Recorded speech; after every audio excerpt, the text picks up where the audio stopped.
High, আমি সোনালি। আমার নতুন একটি ব্লগে তোমাদেরকে স্বাগত জানাই। বিশ্বজিৎ কিছুক্ষণ আগেই ফোন করেছিল। বলল ওর 30 মিনিটের ব্রেক আছে। আমাদেরকে তাড়াতাড়ি রেডি হয়ে নিচে যেতে বলল। তো আমরা ঝটপট করে রেডি হয়ে নিই আর বেরিয়ে পড়ি। তোমরাও চলো আমাদের সাথে। এই যে আমরা বেরিয়ে পড়েছি। এখানে কফি বা চা খাওয়ার প্রবণতা খুব বেশি। বিভিন্ন ধরনের কফি ও চা পাওয়া যায়, তবে আমাদের দেশের মতো চায়ের ভ্যারাইটিগুলো এখানে নেই। এখানে চায়ের ভ্যারাইটিগুলো একটু অন্যরকম। একদিন তোমাদেরকে সেগুলো দেখাবো। দেখছো কি সুন্দর রাস্তাটা দেখাচ্ছে। আমরাও ঝটপট কয়েকটা ছবিও তুলে নিলাম।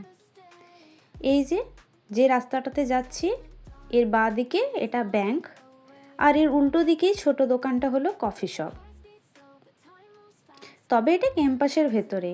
ফুলগুলো কি সুন্দর রং বেরঙের। Close your eyes, feel the glow. Let it take you, let it show.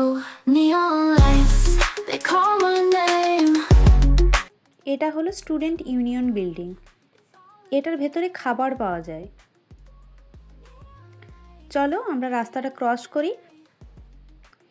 ওই যে চেয়ার টেবিলগুলো দেখা যাচ্ছে, এইগুলোতে গ্রীষ্মকালে বসে চা কফি সবাই খায়, আড্ডা দেয়, গল্প করে। আর এখন তো ভীষণ ঠান্ডা, তাই সবাই কফি শপের ভেতরেই বসে। চলো আমরা ভেতরে যাই। এখানে বিভিন্ন রকমের কুকিজ, পেস্ট্রি, কেক এসবও পাওয়া যায়। এই যে এখানে অর্ডার করতে হয়, সেই জন্য বিশ্বজিৎ অর্ডার করছে।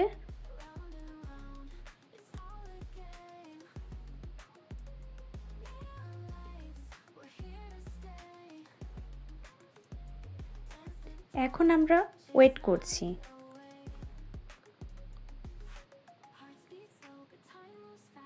এই যে এটা কফি শপের ভেতরেরটা।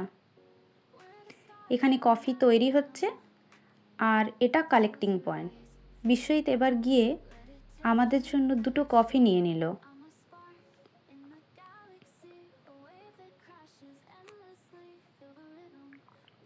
এই যে কফি নিয়ে চলে এসেছে। আমরা নিয়েছিলাম ক্যাফে ল্যাটে, যার দাম 2600 ওন, মানে প্রায় এক একটা কফির দাম 160 টাকা করে আমাদের টাকায়। বেশ ভালো খেতে ছিল। পিকু শুধু দেখছিল। ওর বাইরে বেরোতে ভীষণ ভালো লাগে, তবে ভীষণ ঠান্ডার জন্য আমরা খুব একটা বেরোই না। চলো এবার বাড়ি ফিরি। দেখা হবে নেক্সট ব্লগে। যদি ভিডিওটি ভালো লেগে থাকে তাহলে লাইক, কমেন্ট ও শেয়ার করো, ও পেজটি ফলো করে পাশে থেকো।